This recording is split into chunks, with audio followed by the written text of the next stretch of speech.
Bueno, como se los comentábamos, la Corte Suprema resolvió otorgar acceso parcial a los correos electrónicos del Ministerio de Salud. Vamos a conversar sobre este y otros temas con el abogado y exfiscal Carlos Gajardo. Abogado, gracias por acompañarnos. Gracias a usted por la invitación, Mónica. A ver, lo primero quisiera su impresión general sobre esta decisión de la Corte Suprema de conceder acceso a los correos, pero solo de manera parcial.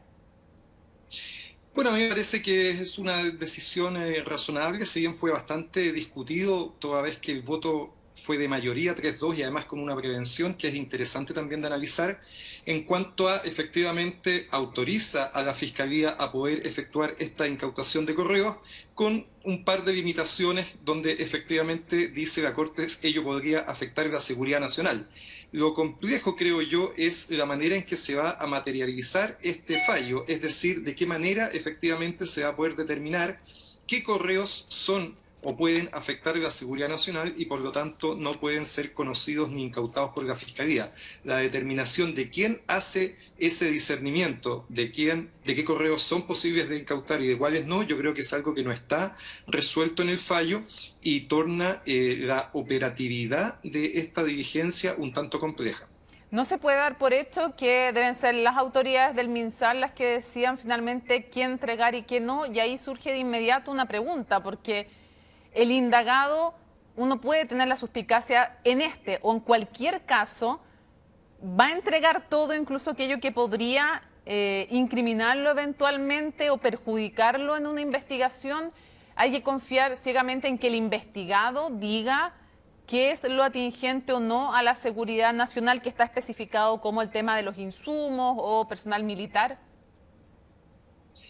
Yo diría que esa interrogante no queda resuelta en el fallo, porque uno podría hipotetizar en al menos tres situaciones. Una, que sea la Fiscalía con la policía la que desarrollen este discernimiento y por lo tanto ellos decidan, la Fiscalía, qué correos pueden estar en la hipótesis de lo que en el fallo está contenido en el punto 6, letras A y D, es decir, en qué correo se podría afectar la seguridad nacional respecto a la compra de determinados suministros y además el desplazamiento que pueden haber tenido algunas unidades militares. Esas son las únicas dos alternativas en las cuales se puede hacer esta excepción, que sea la Fiscalía. La otra opción, como dice usted, es que sea el propio órgano investigado, en este caso el Ministerio de Salud. Hay que ver quién exactamente, va a ser el ministro, va a ser algún funcionario que se delegue, etcétera. No es fácil hacer tampoco esa determinación de quién va a ser la persona que va a tener ese criterio. Y tres, hay una hipótesis intermedia que se ha utilizado en algunos casos cuando se han permitido escuchas telefónicas respecto a determinados puntos que no pueden ser escuchados, en que ha sido finalmente el juez el que ha tenido que hacer ese trabajo, entrando por lo tanto a conocer respecto de lo que se ha incautado y decidiendo qué cosas sí y qué cosas no. Como ve, Mónica, me parece a mí que es una hipótesis bastante compleja de decidir, sobre todo, y por esto le hacía alusión a los temas de seguridad nacional, porque tampoco queda tan claro cuál es el concepto en definitiva de seguridad nacional. Hay un voto, una prevención de una abogada integrante, de la abogada integrante Cristina Gajardo, donde dice que ella entiende que la seguridad nacional no es exclusivamente lo que está vinculado al ámbito militar, sino que hay otro tipo de materias que también pueden afectar a la seguridad nacional. Sí, antes de ir al tema de la... Perdón que lo interrumpa, pero antes de ir al tema de la seguridad nacional quería terminar de zanjar lo anterior. Frente a este tema, ¿quién decide legalmente? O sea, ¿quién va a decidir? ¿Quién tiene finalmente la palabra? ¿Cómo se concreta esto? Porque está la decisión de la Corte Suprema, pero ¿y ahora qué pasa? ¿Va el fiscal y le pide al ministerio las cosas? ¿Cómo se hace en lo concreto? ¿Quién tiene que decidir? ¿Quién toma la decisión sobre qué correos sí, qué correos no? Yo creo que eso no está claro. Yo creo que eso no está claro en la resolución y por lo tanto vamos a ver cómo en la práctica se procede. Lo más probable es que la Fiscalía intente hacer este requerimiento de información, esta incautación, y surja de nuevo una controversia de la manera en que se va a llevar a cabo este procedimiento. Cuando hay una controversia, quien tiene que resolver es el juez de garantía, quien creo yo tiene estas tres opciones, que lo deja a criterio de la Fiscalía, que lo deja a criterio del Ministerio de Salud, o que decida él mismo hacer esta decisión. Pero como le digo, además el tema siguiente es qué vamos a entender efectivamente por afectar la seguridad nacional. Quiero preguntarle respecto a eso porque se dice en el fallo que lo que no se puede entregar, se especifica, son los insumos, el tema de tropa, Y también está este voto que dice, bueno, la seguridad nacional no es solamente la guerra, pero también hay un voto de minoría de los magistrados Brito y Dam que dicen que nunca se justificó por qué se afectaba la seguridad nacional al entregar supuestamente todos estos correos y que solamente se dijo se afecta, pero nunca se explicó por qué. Entonces, antes de preguntarle el tema de qué se entiende por seguridad nacional finalmente, que es otro tema en disputa, yo quisiera preguntarle, ¿usted cree que se afectaba la seguridad nacional al entregar estos correos? ¿Y por qué se lo pregunto a usted? Porque usted investigó, por ejemplo, el caso Fragatas, donde además uno de los abogados era jefe de gabinete del entonces ministro de Defensa, Andrés Alamán, y trabajó con ustedes el tema de la entrega de la información. Entonces, por eso quiero preguntarle si usted cree que aquí se afectaba la seguridad nacional y comparar con los casos que a usted le tocó trabajar. Es muy interesante el fallo de minoría, Mónica, porque además hay que tener presente que ese fallo de minoría es de dos ministros titulares de la Corte, los ministros Dam y Brito, mientras que el voto de mayoría es de un ministro titular, el ministro Kunstmiller, y dos abogados integrantes, ¿no? Finalmente sigue siendo 3-2, pero da cuenta también de la relevancia que tiene en este caso la opinión de los ministros titulares de la sala penal. Efectivamente, a mi juicio era muy... Obviamente estoy mucho más a favor de lo que plantearon los ministros en su voto disidente, en cuanto me parece que no está de ninguna manera justificado de qué manera se afecta la seguridad nacional con la entrega de estos correos, que es lo que dice el fallo de minoría, ¿no? El fallo de minoría dice, muy bien, se ha esgrimido el artículo 209 como motivo para no efectuar esta entrega, pero no se ha especificado, no se han dado motivos, no se han dado razones de la manera en que esa entrega de correos afectaría a la seguridad nacional, sino que solamente hay un gran titular. La entrega de estos correos afecta a la seguridad nacional. Bueno, ¿de qué manera? Explíqueme de qué manera eso sucede. Es lo que dice el fallo de minoría, que por supuesto no fue recogido. Y efectivamente yo creo que en Chile se han investigado casos muy complejos donde efectivamente uno podría hacer una ligación mucho mayor con la seguridad nacional.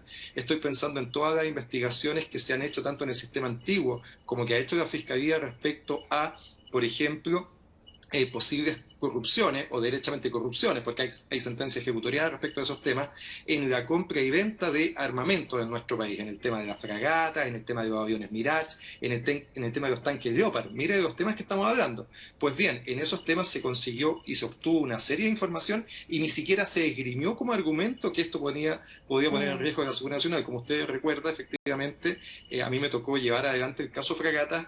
En ese momento pedimos mucha información al Ministerio de Defensa, que por lo dedicado, por lo reservado del tema, fue tramitado directamente con el jefe de gabinete de la época y efectivamente las paradojas de la vida, ese jefe de gabinete, el abogado Eduardo Riquelme, es uno de los abogados requirentes en este caso que se opuso a la diligencia de entrega de información. Entonces, ¿usted cree que aquí el alegato por parte del abogado Saliasny en nombre de sus representados de que se afecta la seguridad nacional es real o es más bien una excusa para no entregar la información? Bueno, la Corte ha dicho que hay motivos para entender que esto es así. Yo estoy más bien con el fallo de minoría donde no hay antecedentes reales. Y creo que lo que se ha generado en este momento es un problema bastante grande para llevar a la práctica la diligencia misma. Diligencia que además se produce y se resuelve en un día donde se ha conocido que en Francia la justicia, actuando en una causa bastante semejante, viendo si es que hay efectivamente delitos que se cometen en el manejo de la pandemia, ha efectuado el allanamiento del actual ministro de Salud y del anterior ministro de Salud, como para desmentir esa idea de que Chile es el único lugar donde se está investigando posible comisión de delitos en el tratamiento de la pandemia, ¿no? Yo creo que este es un tema, y esto es lo relevante, que merece ser investigado. Los investigados tienen, por supuesto, la presunción de inocencia. Estamos en una etapa inicial, pero ya hay bastantes antecedentes que dan cuenta que efectivamente podría haber existido cierta alteración de la información, y eso es lo que habilita para hacer una investigación. Acá no es que la Fiscalía esté saliendo a pescar, a ver si es que pudiera haber algún antecedente, no. Ya hay antecedentes concretos, esos antecedentes concretos permitieron que un juez de garantía considerara plausible la diligencia, es decir, consideró que existían antecedentes para hacer esta diligencia, y yo creo que razonablemente es una causa que merece ser investigada. vamos a ver cómo continúa adelante y se Sí. lleva adelante este proceso, pero creo que lo que ha resuelto hoy día la Corte Suprema, lo que ha hecho en definitiva es diferir el problema hacia el futuro cuando se produzca efectivamente la incautación, porque no queda claro, no queda zanjada la manera en que se va a determinar qué correos afectan la seguridad nacional y qué correos no. ¿Quién decide finalmente, además, qué corresponde a ese criterio, que era el otro punto que usted hacía? Quiero preguntarle, abogado, porque usted mencionó una palabra que nos lleva a una crítica que se ha hecho al Ministerio Público: salir a pescar. No sé si la gente lo entiende en sus casas, pero cuando desde la parte investigada dicen no, están saliendo a pescar los fiscales, es como que están saliendo a buscar al tuntún. Lo estoy diciendo en un lenguaje muy poco jurídico, pero en el fondo ese es el sentido detrás. Están saliendo a pescar y ver si agarran algo. Bueno, y ese mismo argumento también se dio en su momento cuando ustedes en la Fiscalía pidieron todos los informes del Senado para poder determinar si es que realmente se estaba pagando por informes y si estaban hechos esos informes. Entonces quiero preguntarle por este tema, por esta crítica de salir a pescar, que no se puede de parte de la Fiscalía pedir todos los correos, y de la Fiscalía dicen, bueno, pero ¿cómo vamos a saber lo que hay si no lo vemos todo? Entonces la pregunta es, ¿cómo toma también usted esta crítica que se ha hecho en el pasado y que se vuelve a hacer ahora, de que la Fiscalía sale a pescar y pide todo en genérico a ver si encuentra algo? La tomo como que me parece evidente que hay personas a las que no les gusta ser investigadas y esto se repite en muchos ámbitos. Probablemente quizá uno podría extremarlo y decir que a nadie le gusta ser investigado. El punto, creo yo, es otro, más que lo que pueda sentir la persona que está siendo investigada, sino que si la causa tiene cierto volumen de antecedentes que permita entender que es una causa que merece ser investigada. Por eso le hacía yo esa referencia a la existencia de antecedentes previos. Es decir, ¿existe algún tipo de antecedentes que dé cuenta de que esto merece ser investigado, merece que el Estado le destine tiempo, destine recursos, destine fiscales a investigar este tema? Y pareciera que la respuesta a eso es afirmativa, porque lo primero es que hay denuncias y querellas que son interpuestas ante los tribunales y que los tribunales le dan curso. Aquí podría haber sucedido que estas querellas hubieran sido inmediatamente desestimadas por el Tribunal de Garantía y entonces no habría posibilidad de investigarse. Primero, los tribunales dieron la autorización, declararon admisibles estas causas y de tal manera eso convierte en una obligación a la Fiscalía de hacer su trabajo, de realizar estas investigaciones. Y luego, cuando se comienzan a hacer las primeras diligencias indagatorias, lo que comienzan a aparecer no es uno, sino diversos testimonios que dan cuenta de ciertas irregularidades en el acopio, en el tratamiento de la información, que por supuesto puede tener consecuencias relevantes en materia de salud. Es con esa información que se van tomando las decisiones respecto, por ejemplo, de los lugares donde se efectúa el confinamiento, etcétera. Y ¿Abogado? por lo tanto, lo que me parece a mí es que ese estándar, ese segundo nivel de estándar también está superado y la mejor prueba de eso es que primero el juzgado de garantía y ahora también la Corte Suprema valida que esta investigación se realice. Hay, por cierto, una limitación en la información que ha establecido hoy día la Corte Suprema, que a mí me parece que lo que va a generar es un problema en el futuro respecto a la manera en que esto deba efectivamente concretarse. Ahora, pero el abogado del exministro de Salud, Gabriel Saliasnik, ha dicho que aquí hay una persecución política. Ha aducido también filtraciones de parte que él atribuye a la Fiscalía, información además, buena parte de la cual era pública, está en el portal web del Poder Judicial, pero en fin. Pero quiero preguntarle también respecto a estas críticas. El abogado Saliasnik dice que aquí hay una persecución política y que además hay una coordinación sospechosa entre los tiempos de la Fiscalía y la acusación constitucional que, ya lo sabemos, ayer fue desechada. ¿Hay persecución política aquí? Yo lo que diría es que lo que la Fiscalía hace es persecución. De hecho, a la Fiscalía se le denomina el órgano persecutor y lo que hace es perseguir delitos. A nadie debiera sorprenderle que la Fiscalía persiga. Eso es lo que hace, para eso está establecida su rol constitucional en el artículo 80A justamente de la propia Constitución. El apellido es el que molesta, ¿no? Que sea una persecución política. La verdad que a mí más me parece que este es un alegato recurrente que se hace de distintas personas vinculadas al mundo político cuando son objetos de persecución. Es un alegato bastante recurrente. Usted lo va a escuchar con personas de centro derecha, de centro izquierda, de centro, etcétera, que cuando son perseguidas dicen, no, me están haciendo una persecución política, pero en verdad lo que los molesta es que sean perseguidos. El abogado Sayasnik ha sido particularmente generoso con esta expresión. En su momento defendió a Alberto Fujimori cuando estuvo acá en Chile en proceso de extradición, alegó persecución política, defendió a Iván Moreira, alegó persecución política, defendió a SQM, comparó a la Fiscalía con el Stasi a ese nivel de persecución política, etcétera. Me parece que es un argumento recurrente y que de tan recurrente comienza a perder sentido. Yo creo que la ciudadanía lo que exige y lo que espera es que la Fiscalía haga su trabajo sin importar quién está al frente. Con una cosa tan sencilla, Mónica, como es que si un NN comete un delito, se le persiga. Si un empresario comete un delito, Ponce de Lerú lo tuvimos hace pocos días con una sentencia bastante poco efectiva, rigurosa, se le persiga también. Si una persona vinculada al ámbito político está cometiendo delito o hay sospecha, se le persiga también. ¿Abogado? Una cosa tan básica, tan mínima en un Estado democrático es que la Fiscalía haga su trabajo sin importar quién tenga al frente. En esa tarea, a mí me parece que la Fiscalía ha estado al debe en los últimos años. Tenemos un caso muy reciente en que finalmente lo que hubo fue una gran impunidad en temas justamente de financiamiento político y por lo tanto creo que no están los tiempos para que se sigan haciendo vista gorda con conductas que efectivamente pueden ser constitutivas de delito. Sí, se nos va a ir volando el tiempo. Justamente quería llevarlo a eso. Hace algunos días usted dijo que el fiscal nacional no dimensionaba el daño que le había hecho al Ministerio Público. ¿En qué? ¿Cómo y por qué? Porque también bajo el mandato de ese fiscal nacional es que usted y Pablo Norambuena terminan dejando esa institución. ¿Cuál es el daño? Y se lo pregunto además en el contexto de el 18 de octubre, que se va a cumplir un año, en que muchos, incluso por ejemplo el fiscal nacional económico y otros altos personeros han dicho también, de izquierda y derecha, por nombrar a alguien de derecha, por ejemplo, Evelyn Matei también lo sostenía, que una de las causas principales de la molestia de la gente es la impunidad, sobre todo de los que tienen más en relación a las causas penales en su contra. Entonces quiero preguntarle, englobarlo en las dos cosas. ¿Cuál es el daño que usted dice que le ha causado al Ministerio Público el fiscal nacional, a su juicio?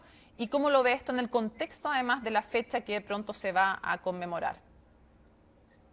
Cuando uno hace el análisis respecto a los niveles de confianza que tiene la ciudadanía en los sistemas, en general, hay dos sistemas que salen gravemente perjudicados, con muy bajos niveles de aprobación y con altos niveles de desconfianza. El sistema político, por una parte, el Ejecutivo y el Congreso, muy mal evaluados, y un poquito encima de ellos, pero también con un pésimo nivel de evaluación, el sistema judicial en su conjunto. Y básicamente esa mala evaluación tiene que ver con dos factores o motivos. Uno, cierta falta de eficacia en resolver los temas, excesivas demoras y falta de eficacia, nulos resultados.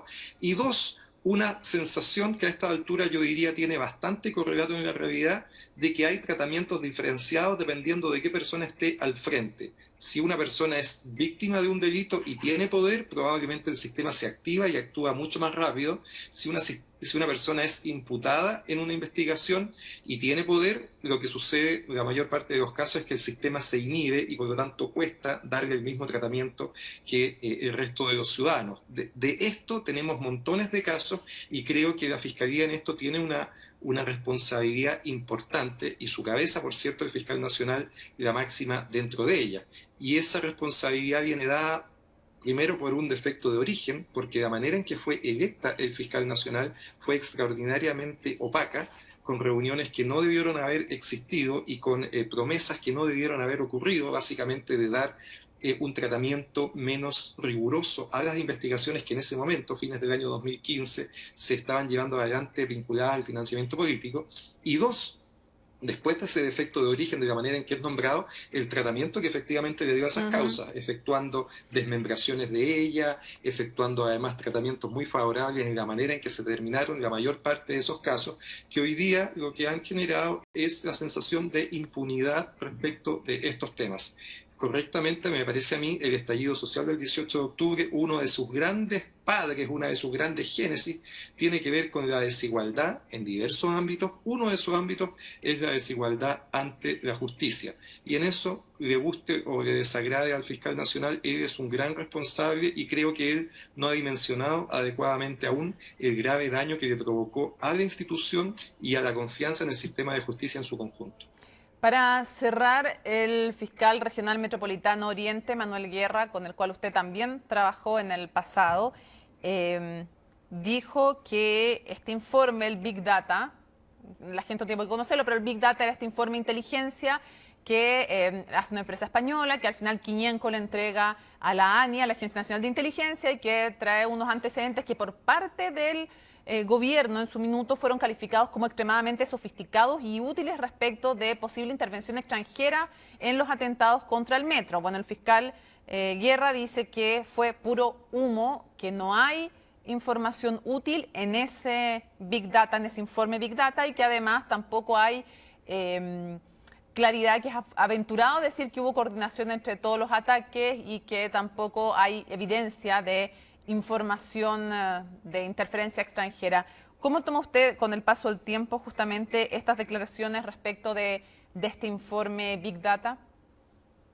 Yo separaría los temas. Por una parte, a esta altura de lo que ha transcurrido de tiempo, me parece que ya es incontrastable que el informe de Big Data es efectivamente insuficiente, inútil, tiene información básicamente recogida de redes sociales y por lo tanto no tiene ninguna relevancia. Habría que descartarlo rápidamente y enfocarse efectivamente en la comisión de graves delitos que sí ocurrieron.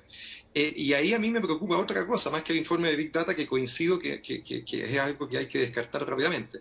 Me preocupa que en diciembre del año 2019, cuando los graves hechos habían recientemente ocurrido, y me estoy refiriendo en este caso particular a la quema masiva de varias estaciones del metro, alrededor de 30 o más, y a la quema de diversos edificios importantes también en diversos lugares de Santiago. Pues bien, cuando esto sucedió, hubo diversas entrevistas, yo recuerdo dos específicamente, una del director de la Policía de Investigaciones, diciendo que se tenía mucha información respecto a estos hechos y que se iba a detener a la mayor parte de los responsables.